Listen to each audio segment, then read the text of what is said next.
안녕하세요. 오늘 여러분과 함께 아주 깊이 들어가 볼 주제가 있습니다. 정말 뜨거운데요. 바로 한국 정부가 AI 분야에 무려 1조 8천억 원이 넘는 추가 예산을 투입하기로 했다는 소식입니다. 그중에서도 핵심은 AI 개발에 꼭 필요한 거죠. 이 GPU, 그래픽 처리 장치를 1만 장이나 확보하는데 거의 1조 5천억 원 가까이 쓴다는 계획이에요. 규모가 정말 대단하죠? 이게 도대체 어떤 의미인지 오늘 제대로 한번 파헤쳐 보겠습니다. 자, 먼저 이 GPU 1만 장 확보에 1조 4,600억 원. 엄청난 돈인데 AI 학습이나 추론 이런데 GPU가 왜 그렇게까지 중요한 건가요? 그리고 이 정부가 이렇게 큰 돈 들여서 직접 확보하려는 이유 뭘까요? 네, 그 GPU가 대규모 데이터를 한꺼번에, 그러니까 병렬로 아주 빠르게 처리할 수 있거든요. 그래서 요즘 많이 얘기하는 거대 언어 모델, LLM 같은 복잡한 AI 모델을 훈련시키는 데는 이게 필수적이라고 봐야죠. AI 두뇌를 만드는 공장, 이런 느낌입니다. 정부가 이렇게 직접 그것도 대규모로 나서는 건 단순히 장비 몇 개 산다 이런 차원이 아니에요.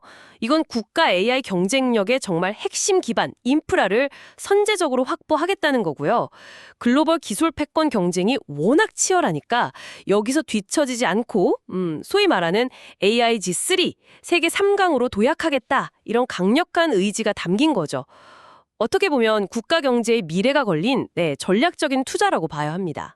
이야, AI G3 목표가 상당히 크네요. 근데 그 장관 말한 중에 1년 늦어지면 경쟁력은 3년 뒤처진다 이런 말도 있었잖아요. 그만큼 지금 상황이 좀 긴박하다 이런 뜻이겠죠? 다른 나라들 움직임은 어떤가요, 지금? 네, 맞습니다. 그 말이 지금 얼마나 절박한지를 딱 보여주는 거예요.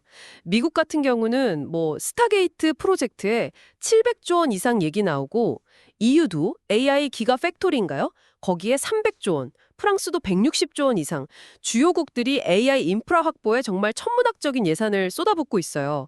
이런 상황에서 우리만 그냥 머뭇거리고 있을 순 없다. 이런 위기감 또 절박함이 반영된 결정이라고 봐야겠죠. 단순히 예산 규모만 비교할 게 아니라 필요한 인프라를 제때 정말 신속하게 확보하고 또 그걸 잘 활용하는 속도가 중요해진 거예요.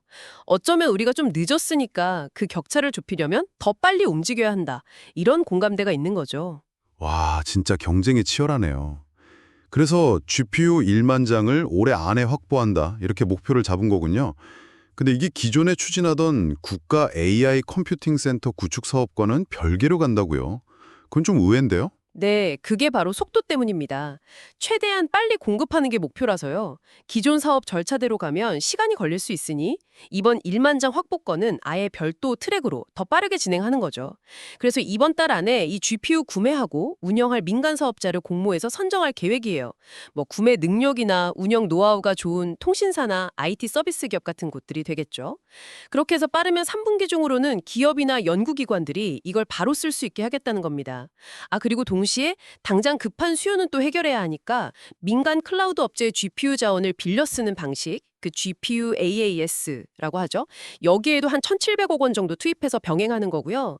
그러니까 단기 수요 대응이랑 장기 인프라 구축, 이걸 동시에 진행하는 투트랙 전략인 셈입니다. 아, 그렇군요. 투트랙 전략. 단기, 장기 다 잡겠다. 이해가 되네요. 근데 이렇게 하드웨어를 엄청나게 확보해도 결국 이걸 잘 활용하는 게 중요하잖아요. 소프트웨어나 생태계 같은 거요. 이번 발표에 그런 내용도 같이 포함됐죠. 월드 베스트 LLM 프로젝트라든지 아니면 국산 NPU 지원 얘기도 있던데요. 네, 정확히 보셨습니다. 아무리 고속도로를 잘 깔아놔도 그 위를 달릴 좋은 차량, 운전사가 없으면 소용없잖아요. 비슷한 거죠. 그래서 인프라 구축이랑 동시에 이걸 활용할 생태계 조성에도 힘을 싣는 겁니다. 말씀하신 대로 세계 최고 수준 LLM 개발 목표로 하는 월드 베스트 LLM 프로젝트. 여기에도 한 1,900억 원 넘게 들어가고요. 또 우리나라 AI 반도체, 그러니까 MPU라고 부르는 국산 칩 상용화를 돕는 실증 사업 예산도 750억 원 정도로 늘렸어요. 이게 또 중요하거든요. 그리고 AI 스타트업 키우는 펀드 규모도 2천억 원으로 늘리고 인재 양성하고 해외에 석학 유치하고 R&D 세제 혜택 강화 같은 것도 다 포함입니다. 결국 하드웨어, 소프트웨어, 인재, 자본 이게 다 유기적으로 잘 돌아가는 선순환 구조를 만들겠다. 이런 큰 그림인 거죠. 정말 전방위적이네요. 하드웨어뿐만 아니라 소프트웨어, 인재, 자본까지. 그럼 이런 막대한 투자가 우리 경제에는 구체적으로 어떤 영향을 줄 거라고 예상하세요? 그냥 기술 경쟁력 강화, 이걸 넘어서는 경제적 파급 효과 이런 게 있을까요? 단기적으로 보면 당연히 관련 산업들, 통신사나 IT 서비스 기업, 데이터 센터 구축하는 기업들, 이런 것들에 직접적인 도움이 되겠죠. 시장이 활성화될 테니까요. 근데 더 중요한 건 역시 장기적인 효과입니다. 국내 기업들 또 연구기관들이 이런 고성능 컴퓨팅 자원을 예전보다 훨씬 쉽게 쓸 수 있게 되면 AI 기술 개발 속도가 당연히 빨라질 거고요. 이게 결국은 혁신적인 서비스나 새로운 비즈니스 모델 탄생으로 이어질 가능성이 크죠.